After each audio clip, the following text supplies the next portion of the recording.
आपने हमेशा से एक कहानी सुनी होगी, कलयुगी पिता और कलयुगी बेटे की कहानी हमेशा से आपने सुनी होगी।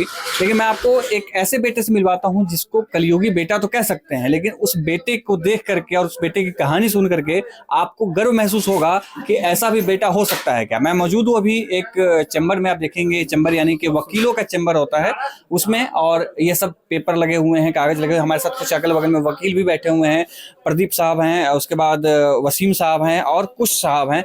और ये सब जो है एक टीम है, और टीम है ऐसे एक बेटे के साथ देने के लिए। और वो कहानी क्या है? कहानी ये है कि एक पिता की मृत्यु होती है, एक पिता की हत्या की जाती है, उसके बाद में उसके बेटे की जो बदला है उस बदला को पूरा करवाने के लिए और लीगल टर्म से बदला पूरा करवाने के लिए, ऐसा ना कि खून के बदले खून वाली कहानी नहीं है। यहाँ पर वो बदला है जो आप लीगल तौर पे लेते हैं, और एक जो कागजी प्रक्रिया के साथ होती है उसके साथ में ये केस लड़ा गया था। तो हमारे साथ में आकाश भाई और के सिंह सर हैं। आकाश भाई के पिता की मृत्यु हुई थी, पिता की हत्या की गई थी, और हत्या के बाद में पिता के बदला लेने के लिए इन्होंने अपनी नौकरी छोड़ करके दोबारा से पढ़ाई शुरू की, और पढ़ाई शुरू करने के बाद में वकालत किया और अपने पिता को न्याय दिलवाया है। क्या है ये कहानी, हम इन्हीं से जानते हैं। आकाश भाई, क्या हुई थी, घटना क्या थी और क्या कैसे रहा, उस बारे में को बताइए। ये घटना है 31 जुलाई 2013 की, गांव रायपुर खादर, सेक्टर 26 नोएडा।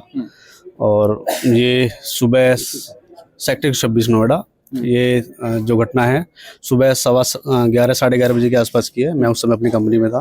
तो गांव के ही लोग हैं, राजपाल हैं, उसके लड़के हैं, सोनू, कुलदीप, जितेंद्र। ये लोग बाइक पे आए हैं। पिताजी घर में अंदर अपने बैठक में लेटे हुए थे, और 4-5 राउंड उनको गोलियां मार के उनकी हत्या कर दी और वहां से भाग गए हैं। अच्छा, पिताजी जो हत्या का कारण रहा वो क्या कारण था, उस बारे में वो बता दीजिए। हत्या का जो कारण है वो हमारे गांव में ग्राम समाज की जमीन है लगभग 250 बीघे की। उस पे राजपाल और उसके तीनों लड़कों ने, सोनू, जितेंद्र, कुलदीप ने अवैध कब्जा किया हुआ था।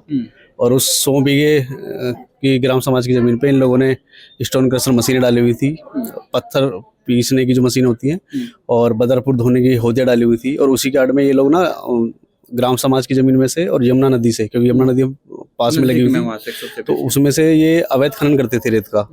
और मेरे पिताजी उस चीज का विरोध करते थे।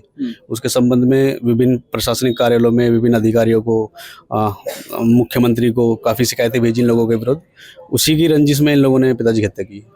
अच्छा, नौकरी क्या करते थे आप और कितना कमाते थे? और पिता की हत्या के बाद जो आपने नौकरी छोड़ी तो क्या क्या दिक्कतें हुई? दिक्कतें बहुत थी उस समय। मैं doctor Wilmer swab India private limited sector 60 में कंपनी है, सेल्स एडमिन में एज ए कंप्यूटर ऑपरेटर के पद पे था। 7 या 7.5 हज़ार रुपये मेरी उस समय सैलरी थी। परेशानियां बहुत थी। और उसके बाद जब आपने फैसला कैसे लिया कि हमें नौकरी छोड़ के दोबारा से पढ़ाई करनी है, क्योंकि वकालत में तो लंबा 3 साल का कम से कम तो लगा होगा, फिर फैसला लेने में दिक्कत नहीं हुई? कैसे किया आपने ये सब? दिक्कत काफ़ी रही, लेकिन इन लोगों ने परिस्थितियां ऐसी क्रिएट कर दी थी कि मेरे पास और कोई रास्ता नहीं था। पढ़ा लिखा था, एक शिक्षा ही मेरे पास एकमात्र साधन था। और जो मेरे गुरु हैं, मेरे सीनियर हैं, के सर, और इन लोगों का आशीर्वाद रहा।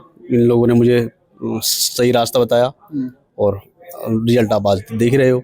तो उस वक्त शादी वादी हो चुकी थी या कैसे? नहीं, उस समय शादी हो चुकी थी। शादी हो चुकी तब मैंने नौकरी छोड़ दी थी? शादी हो चुकी थी, 1.5 साल का मेरा बेटा था।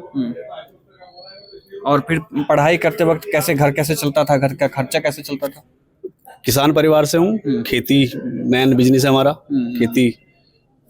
खेती से सब कुछ मैनेज किया है। और जब आप इतने सालों बाद, 10 साल के बाद लगभग, आप अब जो है 4 आरोपित थे, चारों में से 2 को उम्र कैद की सजा दिलवाई है आपने, कैसा लग रहा है? मतलब क्योंकि पिता, लगता है पिता का जो एक आत्मा है उनको शांति मिली होगी। देखो, खुशी तो है, लेकिन ये है कि जो बीता हम लोगों को बीता है, जो हमने सहा है, या जो हमारे बीच से चला गया, वो लौट के तो आएगा नहीं। लेकिन ये है कि अपने मन को हम संतुष्ट कर सकते हैं कि हाँ, हमने जो लड़ाई लड़ी है 10 साल, आज हमें उसका रिजल्ट मिला है।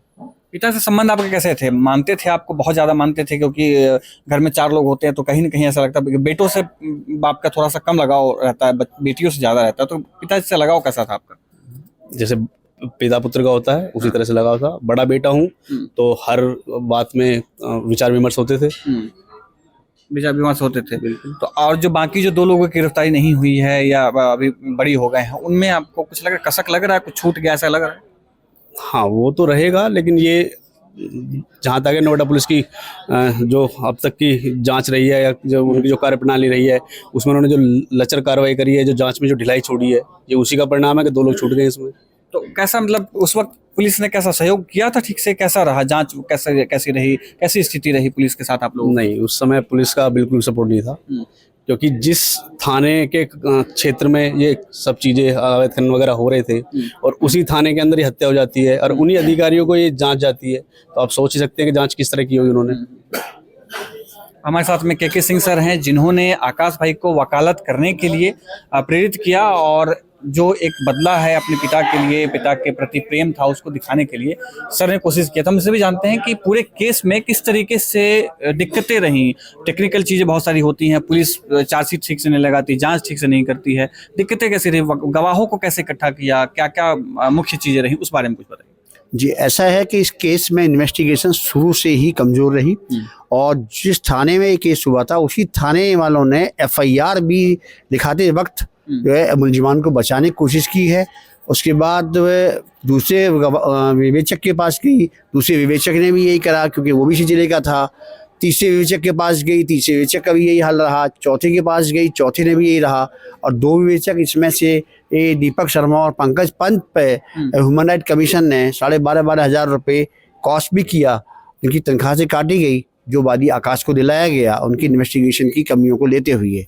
और क्योंकि इसमें शिकायत ह्यूमन राइट कमीशन में भी हुई थी, तो ह्यूमन राइट कमीशन ने इसमें इंटरेस्ट दिखाया और उन्होंने सही इन्वेस्टिगेशन के लिए इसको ट्रांसफ़र कराया सीबीसीआईडी। सरकार को लिखा सीबीसीआई और उसके बाद ये विवेचना ट्रांसफर हुई सीबीसीआईडी को। जिन दो मुलजिमों को जिले की पुलिस ने निकाल दिया था, राजपाल और जितेंद्र को, उनको सीबीसीआईडी वालों ने चार्जशीट किया और तब जाकर के चार्जशीट आई।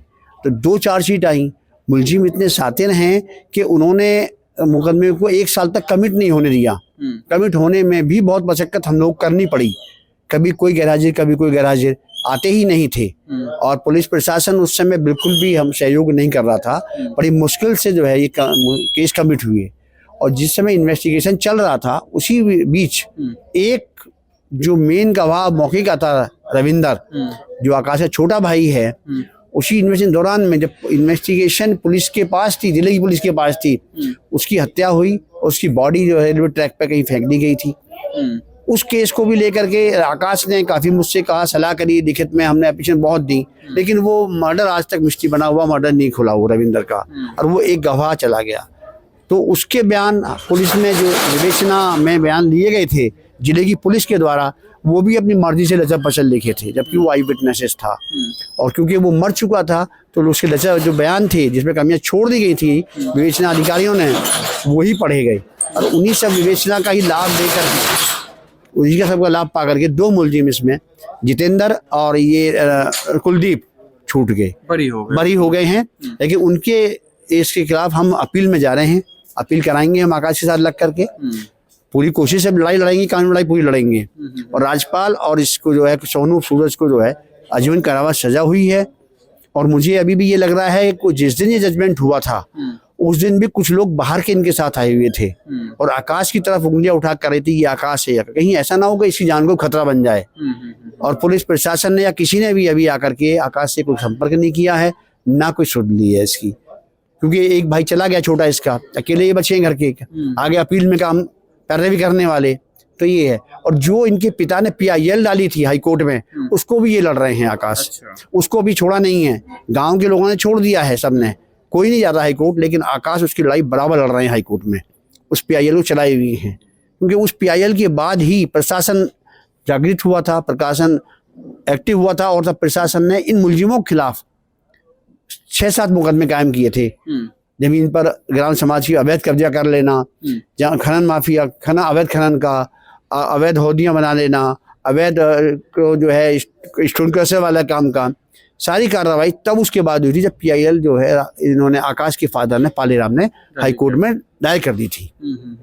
और उसी PIL की वजह से ही, और वो अपने इनके खिलाफ कार्रवाई करते रहे, इसी वजह से पालेराम की हत्या इन लोगों के द्वारा की गई है। आकाश भाई, एक चीज और जानना चाहूंगा कि जैसे आप अपने पिताजी को भी आपने खोया, या अपने भाई को भी आपने खोया, तो कैसा उस वक्त पूरा परिवार ही इस तरीके के दुविधा में था कि पता नहीं किसकी हत्या हो जाए, किसकी जान चली जाए, ऐसा कुछ था? डर तो ऑब्वियस सी बात है, डर तो रहेगा ही, और डर आज भी है, और डर जायज भी है, क्योंकि ये जो अभियुक्त गण हैं ये मतलब आपराधिक प्रवृत्ति के लोग हैं, ठीक है ना, और दबंग लोग हैं, पैसे कोई कमी नहीं है। अवैध खनन में बहुत पैसा कमाया इन लोगों ने, और थाने तहसील में अच्छी इन्होंने पैठ बनाई हुई है। तो डर मुझे आज भी है कि और अभी भी कुछ बातचीत होती, संपर्क करने की कोशिश कर रहे हैं वो लोग? ऐसे बातें आती हैं, डायरेक्टली इनडायरेक्ट आती हैं, लेकिन बातें अभी भी हैं, आती हैं। अभी आरोपित जो दोनों जिनको सजा हुई है वो दोनों अभी जेल में ही है? जेल में वो तो जेल चले गए हैं। जेल चले गए। हाँ, जिस दिन निर्णय हुआ था उसी दिन उनको जेल भेज दिया था माननीय न्यायालय ने। बाकी दो एक्यूज हैं, वो बाहर हैं। उनसे अभी आपको हो सकता है कुछ खतरा लग रहा है? उनसे भी है, जो 2 जेल गए हैं वो भी कुछ कम नहीं है। देखो, जेल से भी कुछ ना कुछ वो अपनी मतलब खुराफात उसमें दिखाएंगे। तो आप जी यहाँ तक एक चीज और है कि इन लोगों ने, मुलजिमान ने एक सातिर षड्यंत्र भी आकाश के खिलाफ लड़ा था, रचा था। उसमें इन्होंने क्या किया था, बागपत में एक फर्जी मुकदमा 376 का SC/ST एक्ट के तहत आकाश के खिलाफ लिखा दिया था। अच्छा।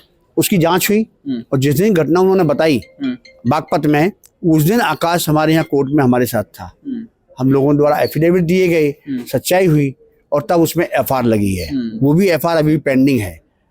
तो और उसका मुझे वैसे सही पता नहीं है, लेकिन डिस्पोजल हुआ क्या हुआ, लेकिन मेरी नॉलेज के हिसाब से पेंडिंग हुई। लेकिन ये इतने सारे किस्म के अपराधी हैं, कुछ भी ऐसा रच सकते हैं आकाश के लिए।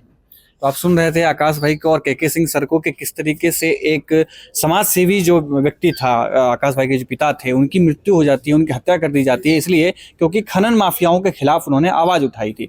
घर में घुस करके गोली मारी गई थी और इसके बाद जब जो गवाह थे उनकी भी हत्या कर दी गई थी। लेकिन इसके बावजूद आकाश भाई ने हिम्मत नहीं हारी। आकाश ने अपनी नौकरी छोड़ी, अपनी शादी हो चुकी थी, परिवार वालों को मनाते हुए इन्होंने नौकरी छोड़ी, अपनी पढ़ाई शुरू की। पढ़ाई पूरी करने के बाद में जो एक पिता के प्रति एक बेटे का कर्तव्य होता है उसको निभाया और आरोपितों को सजा दिलवाया। हालांकि 2 आरोपित अभी भी बाहर है, लेकिन ये कहानी आपके पास पहुंचनी इसलिए चाहिए क्योंकि जब आप सुनते हैं कलयुगी बेटे की कहानी, जब आप कलयुगी बेटे की बुराइयां सुनते हैं, ऐसे कहानियों के बीच में आकाश जैसे ऐसे व्यक्ति हैं जो आपको एक ऐसे पॉजिटिविटी, एक ऐसी सकारात्मकता दिखाता है जो अपने बेटा और अपने पुत्र, जो बाप और पुत्र के बीच की जो रिश्ता होता है, उस रिश्ते को जो एक जो कहानी है वो आपको दर्शाता है। आप देख रहे थे इंडिया डेली लाइव के लिए आदित्य कुमार की रिपोर्ट।